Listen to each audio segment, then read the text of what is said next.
Hey y'all, it's me, Tiffany, and welcome back to my channel. If this is the first time you're here, I mostly do books, manga, comics, occasionally a movie or a television show. So, like a lot of booktube and book Twitter and all this stuff, I enjoyed the Lunar Chronicles. And I was excited to see Gilded by Marissa Meyer. I read the Lunar Chronicles. Why did I say Luna? Lunar Chronicles later after they were finished. I enjoyed them. I read them as an adult and I still thought they were enjoyable, and I even recommend it kinda in my Snow White's recommendation video. So if you like retellings, definitely check that out. I do like retellings. So this is a retelling of Rumpelstiltskin. This was not a childhood story I was really familiar with. I've heard the name before. A lot of these things I have heard the name, and this is like a German tale or whatever.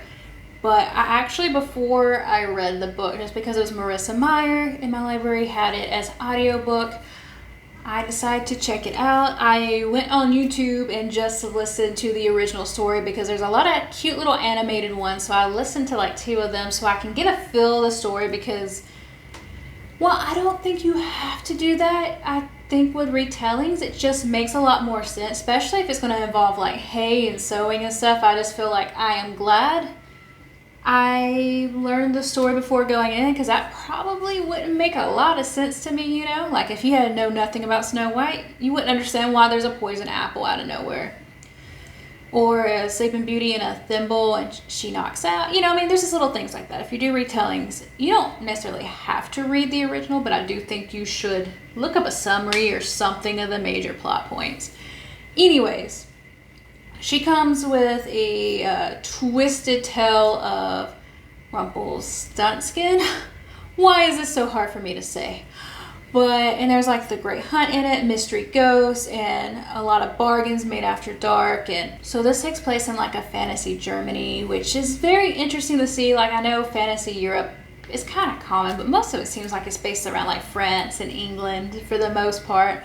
I don't know why, maybe that's just my bubble, but you know, it's still Europe, which makes sense. It is a German tale. I like that it's in like a mystical Germany. It makes sense to me.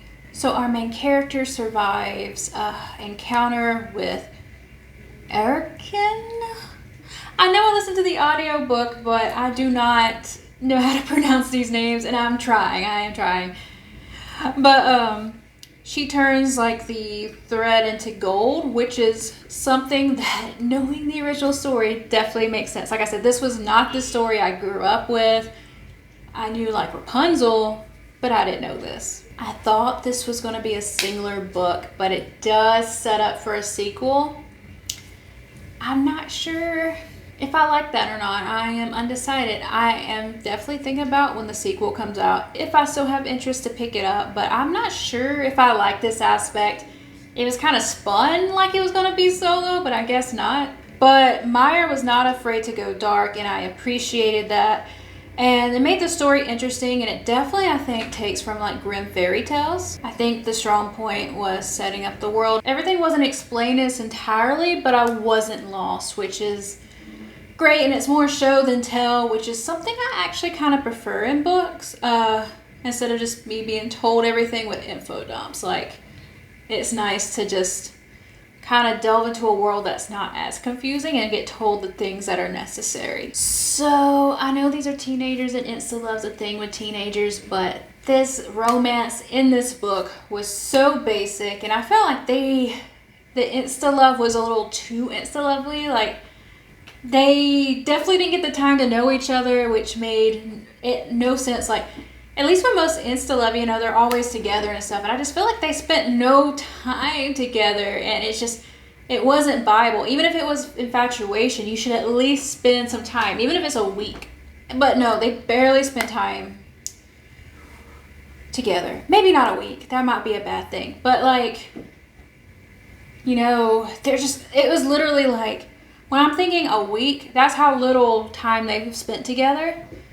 Maybe 4 or 5 scenes together. I don't know. I didn't actually keep up the tally because I didn't plan on making this video, but The romance was horrible, and I try not to judge YA romances because insta-love is a thing, even with adults sometimes, but especially with teenagers. But this was just way too basic for me to personally enjoy or to buy into, that they even liked each other. Also saying this, I think the side characters weren't fleshed out enough, and I hate to say that, but like, the world building was a strong point. The characters were not, and that makes me sad because the Lunar Chronicles were so good, and I know these are different books, but still. So what kept me going was it was like a story within a story, and I just love that aspect, especially when it's done well. And I think Marissa Meyer did the story within the story so well that it kind of makes up for a lot of things, especially since I did not pay for this book. So our villain, as I said, the characters are bad. Our villain wasn't frightening, and using the Wild Hunt was a risky move because it's going to imply a lot. You're going to have a lot of expectations, and nothing was frightening. It felt kind of cartoonish, and I just couldn't get with it. Like, you know what I mean? Like, if you're going to be luring souls and stuff like that, you expect more. And he just seemed like every other YA villain that you just kind of forget about, and that's really, really unfortunate. So the plot was a bit transparent, like you understood where it was going, and you're just waiting for the characters to catch up for the most part. I think our main character has another character issue. I couldn't find anything to hate her, but I couldn't find anything to love about her, you know. She's strong, she can be stupid, she seems like a very safe, well-balanced character, which I won't balance characters, but she felt too safe. Even though I will say this, the lies that she tells that goes along with the tale that it's inspired off of, they were actually pretty creative, and just, I kind of like the lies she told. Like, I did think that was, you know, I think that part was done well, but she was just too down the road.